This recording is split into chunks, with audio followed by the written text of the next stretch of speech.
Hi everyone, I'm Courtney Montana from Harford Community Action Agency, and I'm here today with Paula Harman from Harman's Farm Markets, and she's going to speak to us a little bit today about her business and her products and how that all gets put together. Thank you, Courtney. Well, my husband Tom and I have Harman's Farm Market, and this will be our 32nd year of growing and selling produce. We farm year-round, but from late November until late February, our farming is done in our heads. We basically I do a lot of bookwork then, trying to catch up. We do a lot of planning. Tom lays out the fields, I order supplies, seeds, and I go through a tremendous job of getting the visas for our seasonal workers that we have and have had for 14 years now. But come the beginning of March is when the actual action farming starts, so to speak. Tom heads out to the field and he starts plowing and disking and getting the fields ready. And I get to come down to the greenhouses and where it's nice and warm and start seeding all the seedlings that we plant out in our fields. And I'd like to show you a little bit about that process.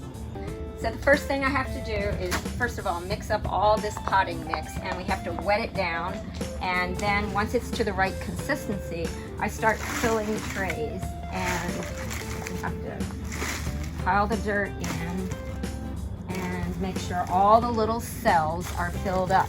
We have different size cell trays. We have 50 cells, 72 cells, we have 128 cells, and 200 cell trays, very tiny cells. But right now I'm going to do a 72 cell tray, and this I'm going to use to seed some cantaloupe. So after the cell trays are filled, I take what's called a dibble board, and it has 72 little hole punchers in it. And I take that, place it over the tray, press down, and voila, I have holes to plant my seeds in, like that. Once the holes are punched, we take our cantaloupe seeds, and I like to put 2 seeds per tray, per hole, excuse me, and I hand seed them into each cell. I'm not going to do all of them right now, but that's how I do the manual seeding. Now, notice the size of these. These are considered a little bit larger seeds, and so I do seed these by hand. But in a second, I'm going to show you a nifty little machine that helps me seed the smaller seeds. Okay, so now I'm going to seed some radishes, and I'm going to seed them in some smaller cell trays because they don't need as much room to spread out, their roots to spread out. These seeds are smaller, and therefore I can use this vacuum seeder, it's called, to much more efficiently and much more quickly seed the radishes. So I'm going to turn on the vacuum cleaner by pushing this switch behind me, pour my seed into the tray. And then it's like a game I used to play when I was little, trying to get all the little things in the holes. And I shuffle this around.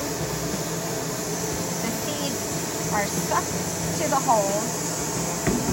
I get the excess to the side. Dump out the excess.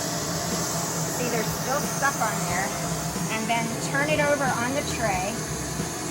Turn off the vacuum, and then pray that they hit the hole.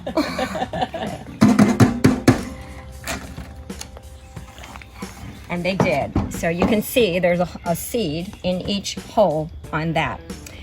And then I take it over to my potting mix again that I originally filled my tray with, and I cover up the seeds and smooth it out.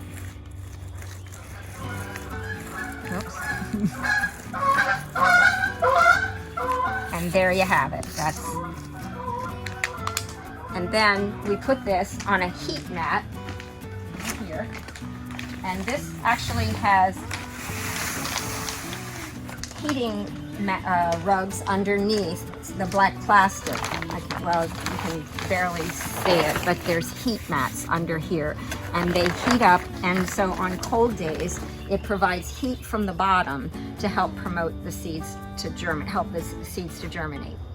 A couple years ago, my husband made this germination chamber. Yes, to everybody it looks like a dirty refrigerator, but it actually, and I don't have anything in it right now, but he put shelves in that I can slide the trays into. He has a heating element down here.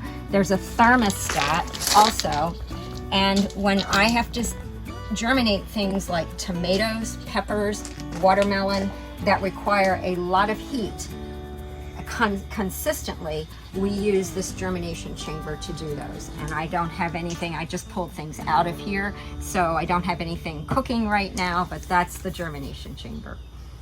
We do our plantings in succession so that we're constantly having a supply of plants to put out in the field, so that when the vegetables mature, we'll have a constant supply of vegetables throughout the summer and fall.